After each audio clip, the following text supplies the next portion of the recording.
ಎಲ್ರಿಗೂ ನಮಸ್ಕಾರ. ಇವತ್ತು ಅಗೇನ್ ನಮ್ಮ ದೇಸಿ ಪದ್ಧತಿಗಳ ಬಗ್ಗೆ ಒಂದು ಇಲ್ಲಿ ತೊಗರಿ ಕಾಳಿಗೆ ಮಣ್ಣು ಕಲಸಿ ಮಲಗಿದ್ದಾರೆ.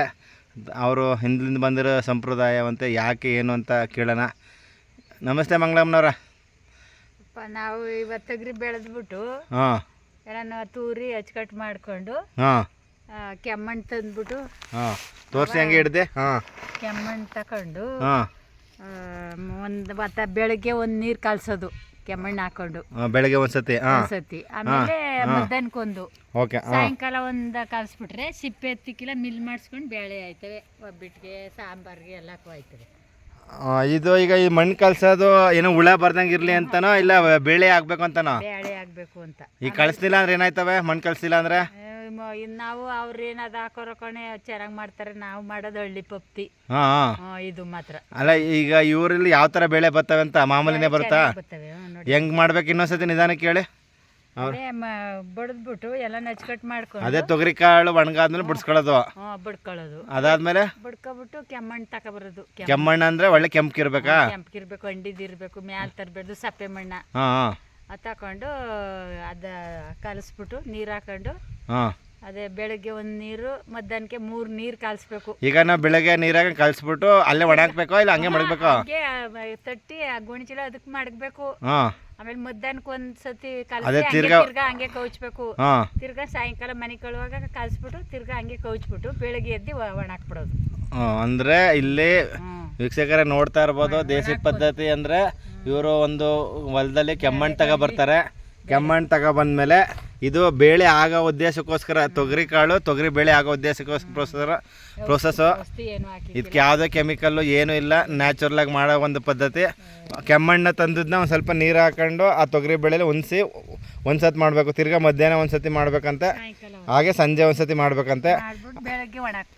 ಬೆಳಗ್ಗೆ ಅಲ್ಲೇನು ಮಾಯಿಶ್ಚರ್ ಇರುತ್ತೆ, ನೀರಿನಂಶ ಇರುತ್ತೆ, ಆ ನೀರಿನಂಶ ಎಲ್ಲ ಡ್ರೈ ಆಗೋಕ್ಕೋಸ್ಕರ.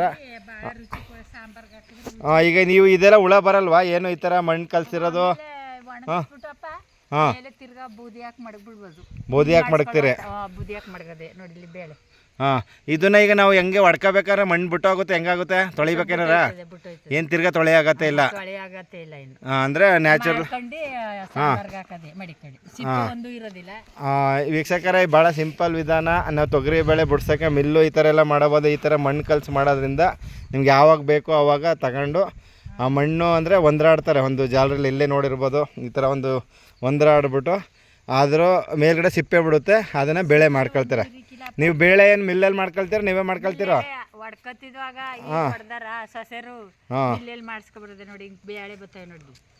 ಸರಿ.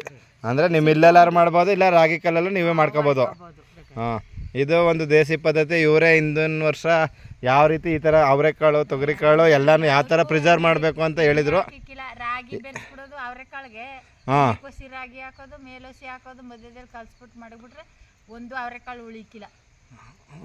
ಸರಿ ಸರಿ. ಅಂದರೆ ಮಾಮೂಲಿ ನೀವೆಲ್ಲ ಬೇರೆಯವರೆಲ್ಲ ಒಂದು ಮಾತ್ರೆ ಇಡೋದು, ಕೆಮಿಕಲ್ ಟ್ಯೂಬ್ ಇಡೋ ಬದಲು ಮಾಡ್ತಾರೆ, ಇದರಲ್ಲಿ ಏನೂ ಇಲ್ಲ. ಅಮ್ಮ ಯಾವ ರೀತಿ ಮಾಡ್ತಿತ್ತಪ್ಪ ಹಿಂದಿನ ಕಾಲದವರು, ಅದೇ ರೀತಿ ನಾನು ಮಾಡೋದು. ನಾನು ಮಾತ್ರ ಯಾವತ್ತೂ ಹಾಕಿಕ್ಕಿಲ್ಲ. ನಿಮ್ಮ ಜೊಡವನು ಆಗ್ತದೆ, ನಾನು ಮಾತ್ರ ಮಾತ್ರೆ ಹಾಕಿಕ್ಕಿಲ್ಲ.